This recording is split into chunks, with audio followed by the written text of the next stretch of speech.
கடவுள் அருள் டிவி நேயர்களுக்கு உங்களின் மருத்துவ ஜோதிடர் எஸ்ஆர் சங்கரேஸ்வரியின் அன்பான வணக்கங்கள். ஆனி மாத பலன்கள்.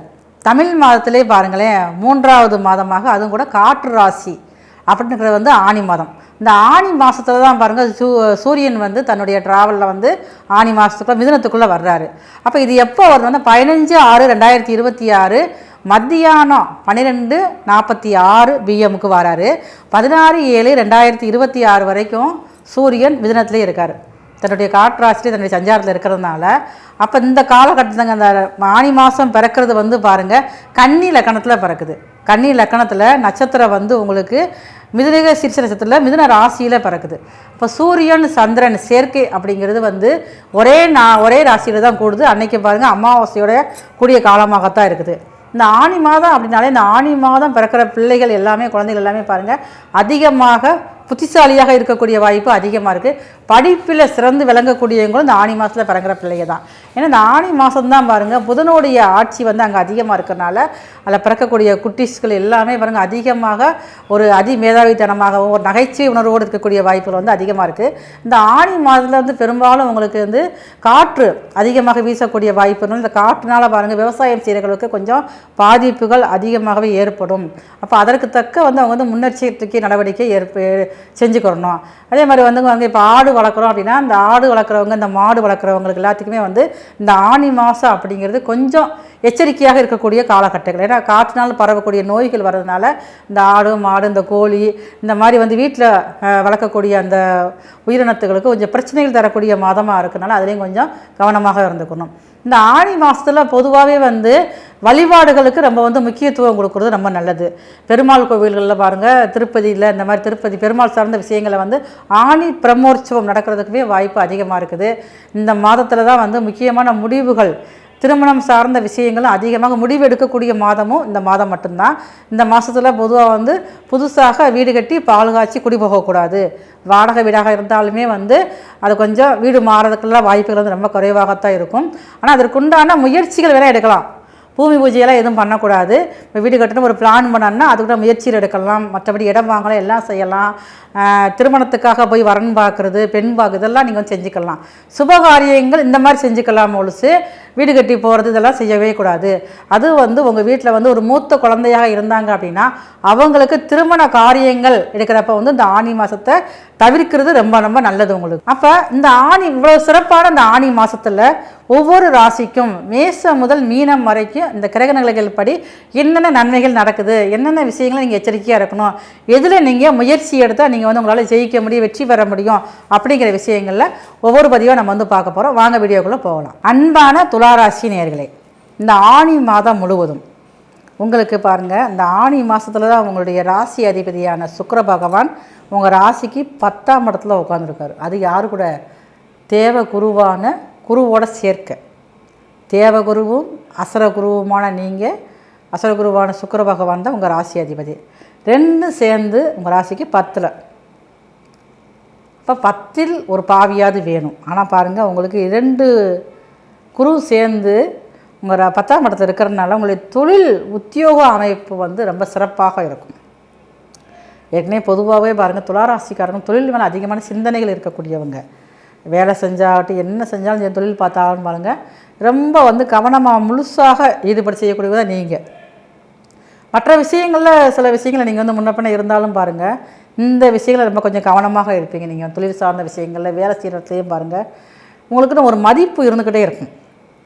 நீங்கள் தொழில் பண்ணிக்கிட்டு இருக்கீங்க அப்படின்னா உங்கள்கிட்ட வேலை பார்க்குறவங்கள்ட்ட ரொம்ப ஒரு மதிப்பு மரியாதை கொடுத்து நீங்கள் பழகக்கூடியவங்க. நீங்கள் அந்த மதிப்பு மரியாதையும் உங்களுடைய மதிப்பு குறையாமல் நீங்கள் பார்த்துக்கிறீங்க. வேலை பார்க்குறவங்கள தொழில் பார்க்குறவங்கள சக நண்பராக நினச்சி பழகக்கூடியவங்க நீங்கள் தான். ஆனால் உங்களுக்கு இப்போ இந்த ஆனி மாதத்தில் பாருங்களேன் ஆரம்பத்தில் கடைசி வரைக்கும் பாருங்கள் குரு பகவான் ராசிக்கு 10ல் இருக்கார். அப்போ லாபாதிபதியான சூரியனும் பாருங்கள் உங்கள் ராசிக்கு 9ஆம் இடத்துல இருக்கிறாரு. அது கூட அந்த யோகாதிபதியும் புதனும் சேர்க்க, லாபாதிபதியை சேர்க்க. அப்போ இதனால் உங்களுடைய வருமானங்கள் உயரக்கூடிய அமைப்பு இந்த மாதத்தில் ரொம்ப அதிகமாக இருக்குது. அப்போ இதெல்லாம் நீங்கள் என்ன திட்டம் போட்டு என்ன செஞ்சாலும் சரி தான். நீங்கள் திட்டம் போட்டு செஞ்சாலும் திட்டம் போடாமல் செஞ்சாலுமே எதேச்சையாக உங்களுக்கு சில நல்ல விஷயங்கள் நடக்குது. நீங்கள் ரொம்ப நாளாக உங்களுடைய முன்னோர்கள் செஞ்ச பூர்வ புண்ணியமானது இப்போ உங்களுக்கு வேலை செய்யும். நான் சாதாரணமாக ஒரு வேலை பார்த்துக்கிட்டு இருக்கேன், எனக்கு சம்பள உயர்வு இல்லை, இந்த மாதத்தில் சம்பள உயர்வு கூடக்கூடிய அமைப்புகள் இருக்குது, திடீர்னு நடக்கும். உங்களுக்கே ஆச்சரியமாக இருக்கும். அதே மாதிரி பாருங்கள், உங்களுக்கு வந்து எனக்கு திருமணம் தள்ளிக்கிட்டே போகுது, எனக்கு வயசு 36 ஆகுது 40 ஆகுது, என்ன செய்யலாம்?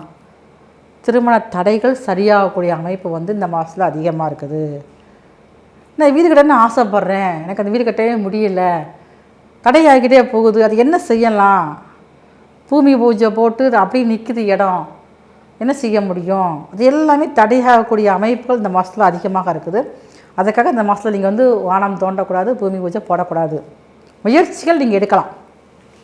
அப்போ நான் வந்து லோன் கேட்டுக்கிட்டே இருக்கேன், லோன் கிடைக்கவே மாட்டேங்குது. இந்த மாதத்தில் உங்களை தேடி வரக்கூடிய வாய்ப்புகளும் ரொம்ப அதிகமாக இருக்குது. லோன் வாங்குறப்ப, கடன் வாங்குறப்ப நீங்கள் ரொம்ப கவனமாக இருந்து வாங்கணும்.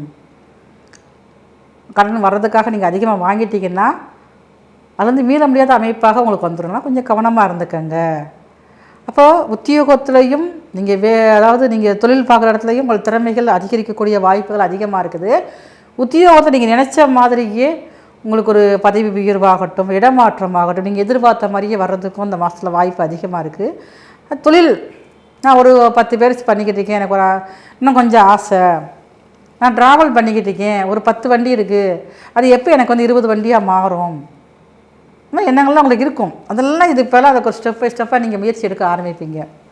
அந்த முயற்சிகள் கைகூடி வருவதற்குடைய காலமாகத்தான் இந்த ஆனி மாதம் முழுவதுமே இருக்குது. அப்போ நான் ரியல் எஸ்டேட் பிஸ்னஸ் பண்ணுறேன், இப்போ எனக்கு லாபம் வருமா? இந்த மாதத்தில் உங்களுடைய முயற்சிகள் மூலமாக லாபங்கள் அதிகரிக்கக்கூடியதாகத்தான் இருக்குது. அப்போ என்னுடைய பூர்வீகம் சிறப்பு இல்லாமல் இருக்குது, என்னால் பூர்வீகத்தில் கால் வைக்கவே முடியல, ஆனால் அங்கே சொத்து இருக்குது, என்னால் ஒன்றும் செய்ய முடியலை அப்படின்னா உங்களுக்கு வந்து அந்த பூர்வீகம் மூலமாக அதை வந்து நீங்கள் சேல்ஸ் பண்ணக்கூடிய அமைப்பு அதிகமாக இருக்குது. சேல்ஸ் பண்ணுறது மூலமாக அந்த வேறு இடத்துல உங்கள் பேரில் வந்து அசையா சொத்துக்கள் வாங்கக்கூடிய வாய்ப்பு அதிகமாக இருக்குது. ஏன்னா குரு பகவானுடைய பார்வை, சுக்கிரனுடைய பார்வை வந்து உங்கள் ராசிக்கு 4ஆம் இடத்துல இருக்கிறனால ஒரு அழகான ஒரு வீடு கட்டணும். ரொம்ப நாளாக ஒரு இடத்த நான் வந்து மைண்டில் வச்சுக்கிட்டே இருக்கேன், எனக்கு அந்த இடம் எப்போ கிடைக்கும் அப்படின்னு நினச்சிக்கிட்டு இருப்பீங்கள்ல, அப்போ இந்த மாதத்தில் அதுக்கான ஸ்டெப் எடுத்திங்கன்னா கண்டிப்பாக கிடைக்கும். சரி, எனக்கு ஒன்றுமே நான் வாடகை வீட்டில் வச்சுக்கிட்டு இருக்கேன், நான் வேறு இடம் மாறணும், வேறு வீடு மாறணும், இப்போ இருக்கிற வீடு சின்னதாக ஒரு வசதி குறைவாக இருக்குது, அப்போ நீங்கள் எப்போ நல்லா காற்றோட்டம் உள்ள இடத்துக்கு மாறினா இப்போ அதுக்குண்டான வாய்ப்புகள் இருக்குது. அப்போ நீங்கள் தேடி கண்டுபிடிச்சி அந்த இடத்துக்கு நீங்கள் போக முயற்சி எடுப்பீங்க. ஆனால் இந்த மாதத்தில் ஆனி மாதத்தில் வந்து புதிதாக ஒரு வீட்டுக்கு குடி போகக்கூடாது. எல்லாம் பாருங்கள், எல்லாம் செய்யுங்க, அந்த வீடை கண்டுபிடிச்சி வைங்க. ஆனால் பாருங்கள், கொஞ்சம் நல்ல மாதம் வந்துட்டு நீங்கள் பார்த்து போய்க்கலாம். இந்த மாதிரி உங்களுடைய முயற்சிகள் அனைத்துமே பாருங்கள் அடுத்த கடத்துக்கு போகக்கூடிய வாய்ப்புகள் இந்த மாதத்தில் ரொம்ப அதிகமாக இருக்குது. அப்போ அதாவது வந்து என்னென்னா, உங்களுடைய தாயார் மூலமாக அதிகமான நன்மைகள் தரக்கூடியதாக இந்த மாதம் இருக்குது. அவங்க மூலமாக ஒரு அசையா சொத்துக்கள் வரக்கூடிய அமைப்பு இருக்குது. ஒரு சின்னதாக ஒரு எளிமையாக ஒரு ஆடை அணிகலன்கள், ஒரு ஆபரணம் சேர்க்கை உங்களுக்கு வந்து இருக்குது. அவங்களால ஒரு நல்ல விஷயங்கள் உங்களுடைய வாழ்க்கையில் நடக்கிறது. அது மூலமாக அது மிகவும் பெரிய திருப்பு முனையாக உங்கள் வாழ்க்கை பெரிய வெற்றிகரமாக மாறக்கூடிய வாய்ப்புகளுமே வந்து இந்த ஆனி மாதம் முழுவதுமே இருக்குது. கடன் பிரச்சனையிலேருந்து கொஞ்சம் நீங்கள் வந்து ரிலீஸ் ஆவீங்க. நான் உங்கள் ராசிக்கு சரியாக 7ஆம் இடத்துல செவ்வாய் உட்காந்துட்டார். அப்போ அவருடைய பார்வை உங்கள் ராசி மேலே படுறதுனால பாருங்களேன், உங்களுக்கு வந்து கடனை கட்டிடணும்ப்பா, இந்த கடன் தான் தூக்கமே வரமாட்டேங்க அப்படின்னு சொல்கிற அளவுக்கு கடன் பிரச்சனையிலேருந்து மீண்டு வருவதற்கு உண்டான வாய்ப்புகள் உங்களுக்கு வந்து கிடைக்கும். வெளிநாடு போகணும், என்னால் இங்கேருந்து சமாளிக்கவே முடியல அப்படின்னா இந்த நேரங்களில், இந்த காலகட்டங்களில் ஒரு முடிவை எடுத்து ஒரு வெளிநாட்டு ஒரு அலுவலகத்துக்கு விண்ணப்பம் செஞ்சாலும் ஏதோ ஒன்று பணி நிமித்தமாக எடுக்கக்கூடிய முயற்சிகள் அனைத்தும் இந்த மாதத்தில் நீங்கள் எடுக்கிற முயற்சிகள் உங்களுக்கு வெற்றியாக இருக்கும், வெற்றி கொடுக்கக்கூடிய அமைப்பாக இருக்கும். இந்த மாதத்தில் மறக்காமல் உங்களுடைய குலதெய்வத்துக்கு ஒரு முறை நீங்கள் வந்து போயிட்டு வந்துடுங்க, அது மிகவும் சிறப்பானதாக இருக்கும். அப்போ நீங்கள் இந்த மாதம் முழுவதுமே வந்து உங்கள் ஊரில் இருக்கக்கூடிய அன்னை காளியம்மாள்